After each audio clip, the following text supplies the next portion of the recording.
Have you ever wondered what that small device doctors clip onto your finger actually measures? It only takes a few seconds, but it can reveal important information about your body's oxygen levels. In this video, you'll learn what a pulse oximeter is, why it's used, and how to use it correctly with a simple step-by-step guide. Let's get started. What is a pulse oximeter? A pulse oximeter is a small, painless, and non-invasive medical device that measures two important things.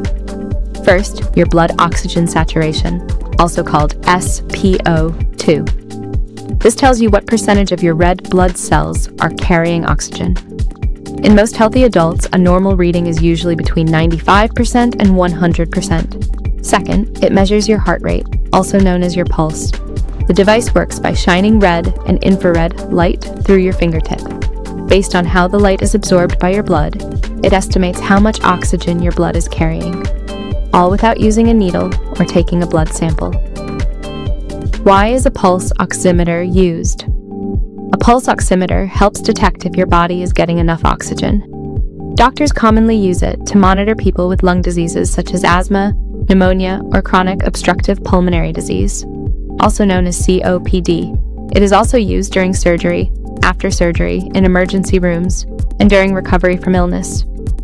Some people also use it at home, especially if they have chronic heart or lung conditions or when monitoring oxygen levels during certain respiratory infections.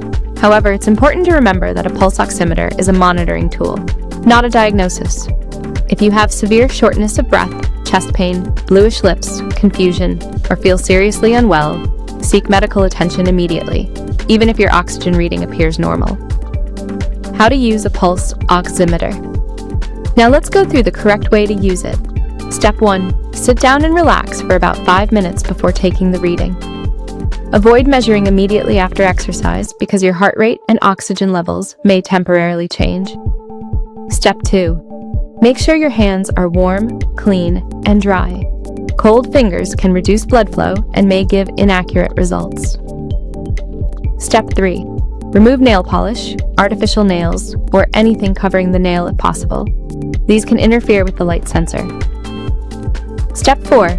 Place the pulse oximeter on your index or middle finger. Insert your finger fully into the device until it fits comfortably. Step 5. Keep your hand still. Avoid talking, moving your finger, or shaking your hand while the device is taking the measurement. Movement can affect accuracy. Step 6. Wait a few seconds until the numbers stop changing. Most devices display both your oxygen saturation, shown as SpO₂, and your pulse rate. Read and record the results if you're monitoring them regularly.